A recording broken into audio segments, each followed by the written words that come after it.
Hi guys, இன்றைக்கி நம்ம movie ரிவ்யூவில் ஹரி அப் டுமாரோ படத்தோட ரிவ்யூ தான் பார்க்க போகிறோம். இந்த படம் இப்போ தமிழ் டப்பில் அவைலபிளாக இருக்குது. ஒரு சைக்காலஜி த்ரில்லர் மூவியாக வெளிவந்திருக்கு. இப்போ இந்த படத்துடைய கதையை பார்த்துடலாம்.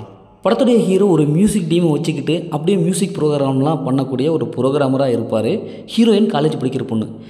ஹீரோ ரொம்ப நாள் அப்படியே வாட்ச் பண்ணிட்டு இருப்பாங்க. எப்படியாவது தன்னுடைய லவ் சொல்லிடணும் அப்படின்னு சொல்லிட்டு இருப்பாங்க. அதனால் ஹீரோயின் வீட்டுக்கு தெரியாமல் ஹீரோவோட வந்துடுவாங்க.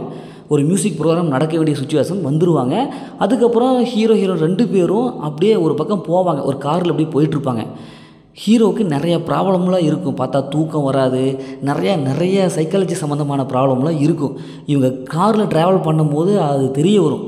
இப்போ இறுதியில் ஹீரோயின் ரெண்டு பேரும் எப்படி ஒன்று சேர்றாங்க, இந்த ப்ராப்ளம்லாம் எப்படி ஃபேஸ் பண்ணி ஹீரோ வராரு, இறுதியில் என்ன ஆச்சு அப்படிங்கிறது தான் இந்த படத்துடைய கதை. இந்த படத்துடைய பாசிட்டிவ் பார்த்தவா ஹீரோயினுடைய கெமிஸ்ட்ரி நல்லா ஒர்க் அவுட் ஆகிருக்கு. பொதுவாக ஹீரோவுக்காக ஹீரோயின் பண்ணக்கூடிய ஒரு சில விஷயங்கள்லாம் நல்லாவே இருக்குது. ஏன்னா அவங்க எப்படியாவது ஹீரோவை தன் வழிக்கு கொண்டு வந்துடணும், அவங்க ப்ராப்ளம்லாம் எப்படி சால்வ் பண்ணுறதுன்னு சொல்லிட்டு திங்க் பண்ணுவாங்க. அந்த யோசனைகள்லாம் நல்லாவே இருக்குது. குறிப்பாகவே பெண்களுக்கு நிறைய அந்த ஒருத்தர் மேலே லவ் ஏற்பட்டால் அவங்க எந்த எல்லைக்கு வேணால் போவாங்க அப்படிங்கிற ஒரு கான்செப்டில் அதை கொண்டு போயிருப்பாங்க. ஹீரோவும் அதே மாதிரி அவர் பண்ணுற அந்த மியூசிக் ஆல்பம் தூக்கம் இல்லாமல் அப்படியே பயங்கரமாக அவதிப்படுறது, அவங்க காதுக்குள்ள கொய்யின்னு ஏதோ ஒரு சவுண்டு வரும், நெருப்பு வரும், இப்படி ஏகப்பட்ட சைக்காலஜி சம்மந்தமான ப்ராப்ளமாக அப்படியே அனுபவிச்சுட்டு இருப்பார். அதெல்லாம் நல்லாவே காமிச்சிருக்காங்க. இந்த படத்துடைய பிஜிஎம் மியூசிக் நல்லாவே வந்திருக்கு. அதேமாதிரி சினிமோட்டோகிராஃபி ஹை குவாலிட்டி மியூசிக்கில் போட்டு கொடுத்துருக்காங்க. படத்துடைய ஸ்க்ரீன் பிளே பொறுத்தவரைக்கும் செகண்ட் ஹாஃப் நல்லாவே இருக்குது.